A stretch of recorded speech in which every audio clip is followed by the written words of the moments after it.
What do they think I am? An ass? It's all about oil. I know they have the media gagged by the Telecommunications Act of 1996 that a handful of mega-merger conglomerates control all of what is said in the USA about military actions overseas, but I won't be silenced. I'm the lone wolf lurking deep in the tall grass of your cable dial, and I have the truth, and I'm not afraid to tell it. So go to hell, you bastards! I'm Martin Sargent. Clearly, I'm the guy. Duh. I'm pretty much the man. Get with it. Yo, what's up? That's rad, man. What's up? Never seen anything like that. Blingo. Blingo? Unscrewed. That's right.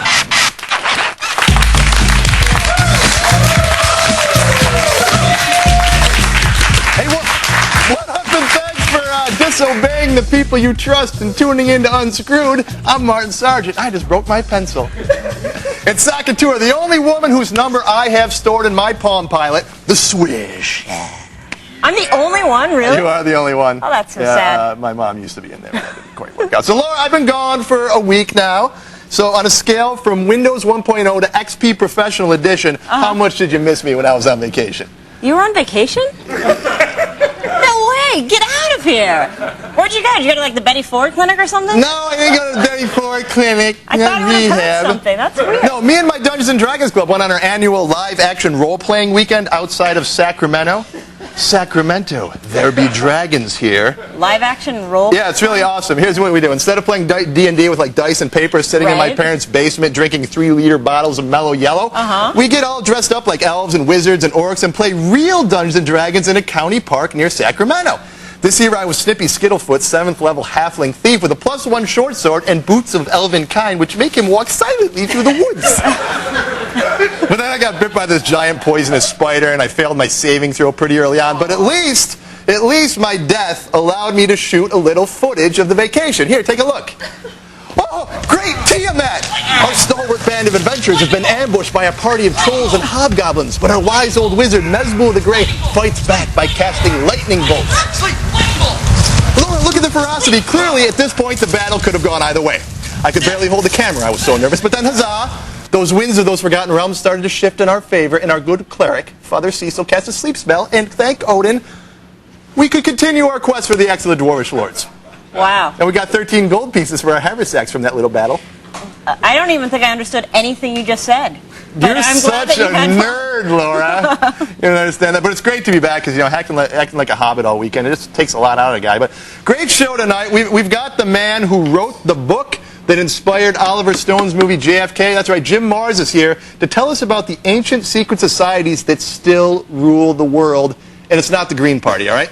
Plus, Laura is challenging this guy to a hirsute duel. That's going to be very exciting. And our girl gone wired is a licensed cosmetologist. Well, I'm a licensed driver. I think we should hook up. A lot in common. Hey, it's time again. Time to play a little game we call Search Spurts. Yeah, but we're going to do it a little differently today. It's a brand new Search Spurts. I'm going to be giving the contestants 3 words or phrases that sound similar. For example, Sammy Sosa, Calistoga, and Abe Vigoda. The contestant will have to choose which search term will have the highest number of hits on Google. All right, you get it? Good. Let's meet today's contestant. After beating our reigning champion, Steph the Geek Quellen from EmoCrap.com returns to see if she can keep her crown. Hello, Quellen from EmoCrap. Hello. So you called us earlier today and you said that you were feeling sick. Are you okay? I guess so. I'm a trooper. Yeah, you're kind of depressed, aren't you? No, not really. Well, you shouldn't be because you're the reigning champion of Search Spurts. And with your new fame, do you have any obsessive fans? Yeah, but they're all like 16, so I'm not too scared. Get used to it. You'll be on this show. All right, tonight we're doing a bonus round of Search Spurts. As I explained earlier, are you ready to play? Yep. All right, here's going to be your 3 terms. All right, you just have to guess which term will get the highest search results in Google. Got it? Okay. Here are the terms. Round 1. Darth Vader, the Terminator, and Ralph Nader. Which one of those 3 terms will get the highest search result? Oh, God. Not God. Every one of those people has weird followings.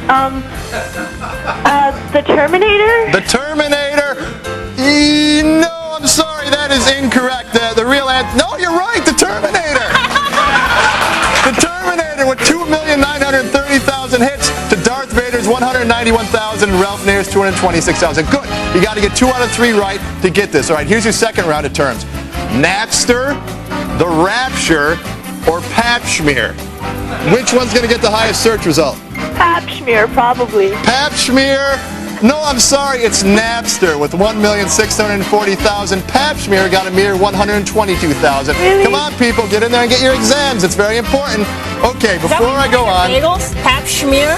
No, no, it's not. Pap Schmear. I think it's Pap Schmear, but I'm interrupting the game. Let's continue. Yeah, I think you are. I just want to go on the record as saying that I think regardless of what happens, we're all winners here tonight. That said, time for the final round. Here goes. Star Trek, Ben Affleck, or The Amazing Banachek? Star Trek. Star Trek. That is correct. A whopping 1,700,030 hits to Ben Affleck's 444,000. Amazing Banachek. He's a great magician. Only got 277 hits. Congratulations. You won more than 2 out of 3. So you win a copy of Harley Hahn's Internet and Web Yellow Pages. We found this next to our photocopy machine laying around the office. Hey, Quellen, thanks so much for playing. I hope you feel better. Thanks. Try Prozac, okay? See you next week on Search Spurts. Ooh, that was fun. I like that new way of playing Search Spurts, don't you? I just like rhyming. I just like saying Search Spurts. All right, hey, the United States is not the democracy you think it is. Stay tuned. Jim Mars is here, and he's going to explain how a handful of secret societies like the Freemasons and the Bavarian Illuminati may wield more power than the voting public. That would be you. But first, tonight's musical guest plays an old classic with a twist of PCP. Strike the band with your superhuman strength, Ernie. Coming up next, the Screensavers, only on TechTV.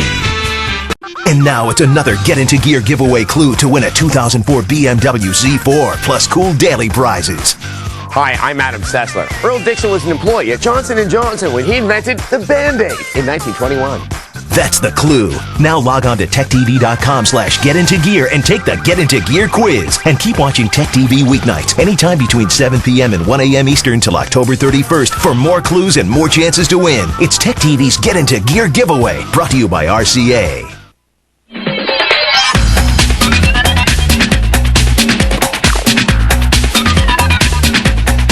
Welcome back to our show, our old friend Jim Mars. You remember he's the author of the New York Times best-selling book that inspired Oliver Stone's movie JFK. Today, Jim's here to discuss his book, Rule by Secrecy, and explain how a handful of secret societies rule the events of our so-called free world. Welcome back to Unscrewed, Jim. Hey, Martin.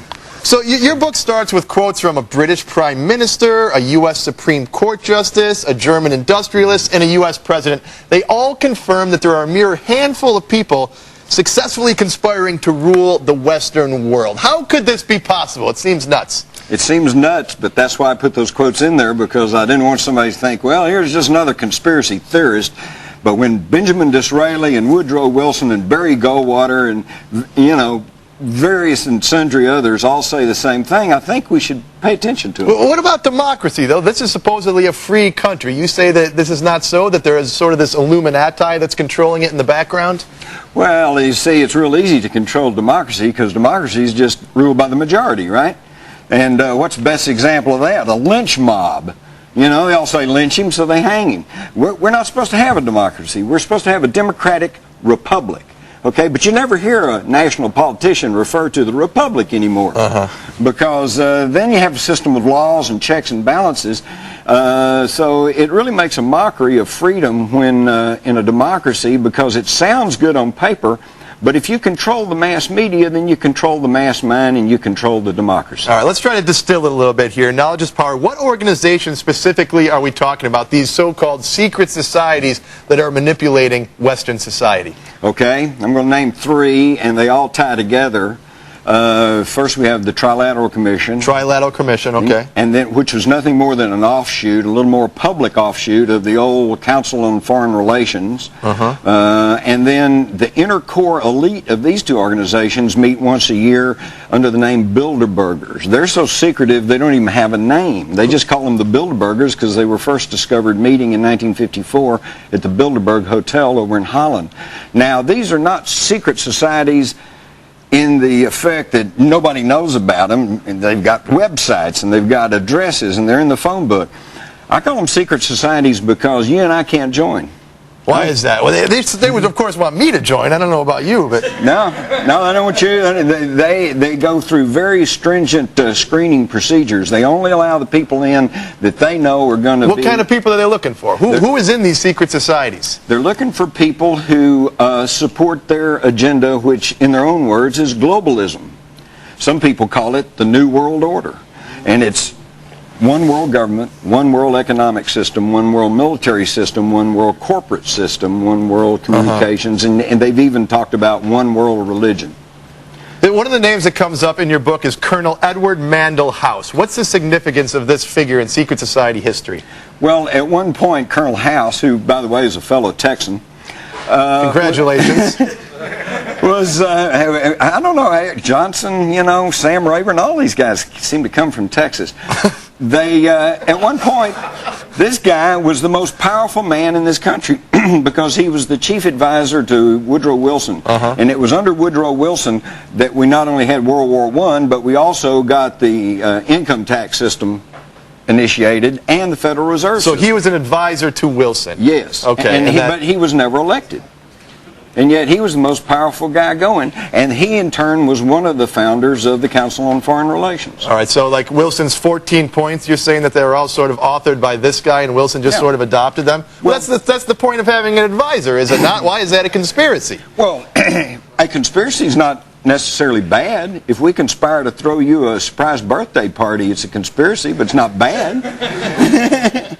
I mean, a conspiracy simply means that you're acting in concert and you're planning things with people. That's right. Conspire. The Latin means to breathe together. It means right? to breathe together, to conspire, which is conspire. to thank you. Conspire. By the way, you were great in Jurassic Park.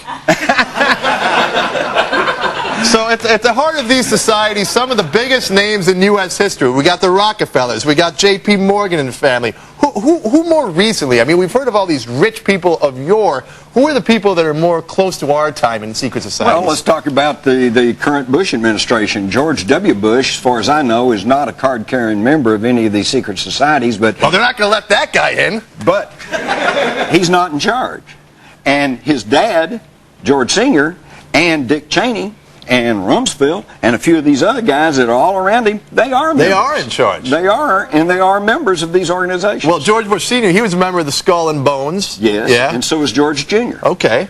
So see, that's the good old fraternity system, you know. Your fraternity brother comes and says, we got to do this, and unless you've got some real serious objection, that's what you do. Why should I care about any of this? I mean, the United States, is it not still the best country in the world? Well, if you go outside of the United States, I think you might find people that would argue with you about that. Communist! No. I know what you're saying, yeah. Let me say what I'm saying. I firmly agree that we have the best form of government that's ever been conceived. Problem is, it's been taken over by criminals. And when I say criminals, I use the term advisedly because these are people who are violating laws. Dick Cheney, for example, his country, while he was head of Halliburton, did $23 billion worth of business with Iraq illegally. Well, Cheney, yeah, of course, but I mean, everyone knows that. What's he done to us today? So the book covers lots of things. It says you can connect all these things back to the Great Pyramids, and you know, you look on the back of the dollar bill and you see that pyramid. How does that whole thing play out? Well, because that's the all-seeing eye of knowledge, and that's what's used within these secret societies to pass along their hidden information that they want to keep secret from the public. And when I set out to write my book, Ruled by Secrecy, my hypothesis was that you could actually connect all of these societies back through history, and by golly, you can. So you're talking the Bavarian Illuminati back through the Freemasons, the Hashishim, they're all related. All right. The Trilateral Commission was founded by David Rockefeller and Zygmunt Brzezinski, who were big members, leading elite members of the Council on Foreign Relations, which was in turn founded by Colonel House and a bunch of the Woodrow Wilson bunch, and including the Harrimans and the Bushes. Okay, they were all Illuminized Freemasons and members of Cecil Rhodes's secret organizations called the Round Tables. They came out of Freemasonry. Freemasonry came out of was infused with the Illuminati Illuminati back in the 1700s. The Illuminati and Freemasonry both stem back to the Knights Templars, who brought back their knowledge from the Crusades. From the Crusades over in the Middle East, which they got the knowledge from the ancient mystery schools of Egypt and Greece, which traced their lineage back to the world's first great civilization, the Sumerians, which is in present-day Iraq. There you have it. A distillation of Western history from Jim Mars. There you go. That's unbelievable stuff. Thanks for the civics lessons. You can only get it here on Unscrewed. Thanks so much for being on the program, Mr. Mars. Come back again soon, all right? Hey, you want to read more? You got to read Jim Mars' books, Rule by Secrecy. Man, it's mind-blowing. And check out our website, techtv.com/unscrewed for more. All right, stay tuned. We have a whole lot more coming up. Don't go anywhere. The Illuminati might get you.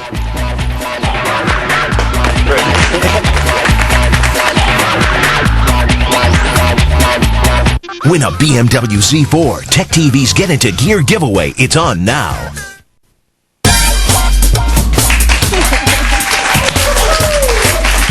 Yeah, now it's time to gawk at some females we'll never have a chance with. Girls Gone White. Yeah, tonight Babe is a fitness model who lists her favorite food as chocolate whatever. Here's Tara Cavallero. Tara is a high school graduate who has appeared in such fine periodicals as Female Illustrated, Pump Magazine, and Psychotic Clothing. Her bio states that she enjoys inspirational quotes from books like Chasing Away the Clouds by Douglas Padgels. Here's a quote. Some of the secret joys of living are not found by rushing from point A to point B, but by inventing some imaginary letters along the way. I suggest the imaginary letter F. When not reading about chasing rainbows, Tara fantasizes about making uninhibited love whenever and wherever she wants. May I suggest in the trunk of my 1980 Plymouth Volare? And like most women, she's turned on by cuddling, kissing, sunsets, ambition, spontaneity, and passion. But if you don't love animals, she'll think you're evil. Which is great, because I love animals, specifically pork and beef.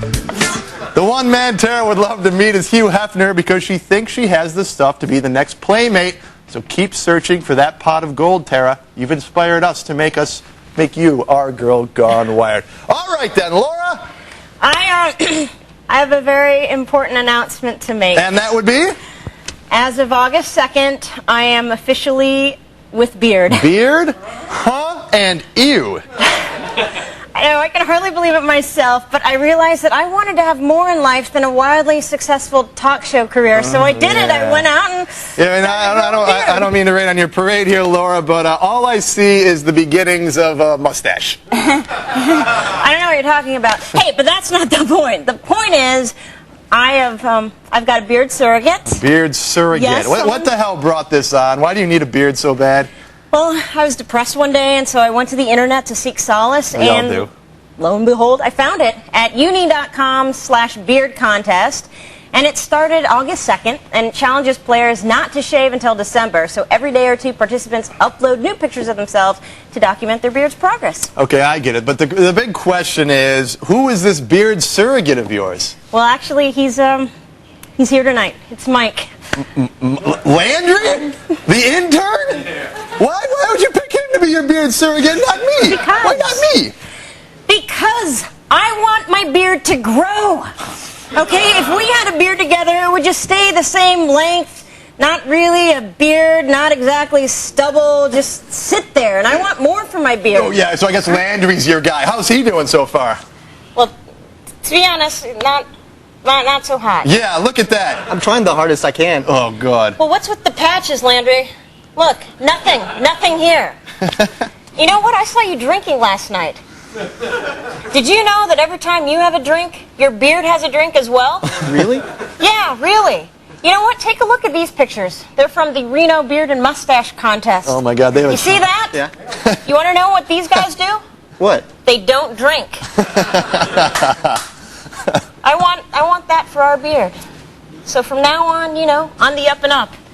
Well, good luck with that. I hope that you make it to Reno for the big competition, Landry, or should I call you Patches? And if you guys at home want to watch our daily progress, then get the link from us at the website, techtv.com/unscrewed. You're both pathetic. Absolutely pathetic. Hey, don't go anywhere, because Judy's coming up next with a porn tip, but, you know, after watching tonight's Girl Gone Wild, you may have to save that tip for tomorrow night. In the meantime, is the rubber ducky dude still in the house? Did he take us a break? Good.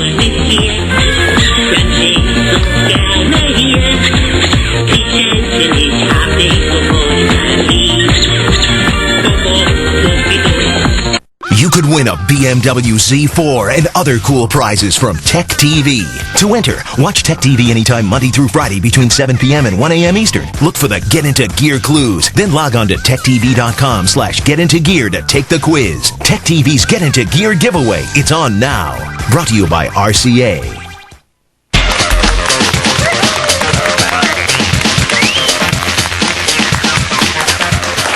Time for us to give a little something back. Here's Judy and her porn tip of the day.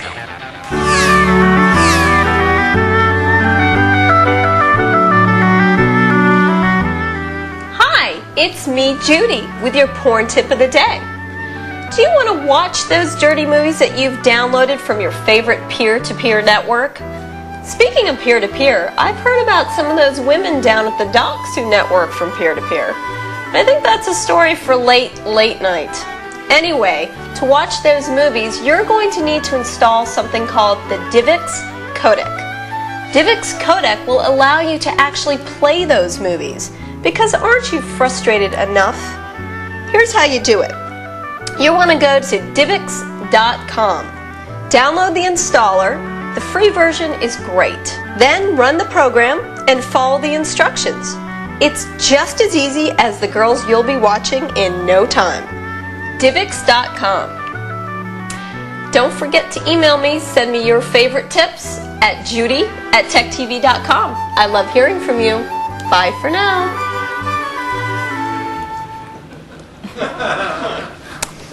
Thank you, Judy. You complete me. Hey, why don't we go on and do some emails? You want to do some emails? I would We've done love to do some emails. I was just thinking emails would be great. I think it's a good time for emails. Hey, some people make the craziest, most unfounded accusations, such as Brandon, who writes in, why does Laura let Martin push her around? He's such a bully. Well, Brandon, I'll have you know that I never push Laura around. We have actually a very caring relationship that I think is fomented on you. It's true. I mean, we really do. Laura, shut up. I'm in the middle of talking here. I'm in the middle of trying to respond to Brandon's email. Like we have a really No, I'm serious. Shut up. No. As I was saying, we have a very caring relationship, and I would never jeopardize that. But thank you so much for your concern. It's really good. Hey, if you guys have emails that you'd like us to respond to, why don't you write them to us? Unscrewed@techtv.com. We'll read pretty much anything on the air because no one writes in. So, hey, thanks to our search spurter, Quellen, Jim Mars, and you for watching. And did you miss a show this week? That's okay, because we're going to replay all 4 episodes from the week every Saturday night when you'll conveniently be sitting home alone. So we'll see you then, all right? Have a great night. We'll see you at the bar, everyone.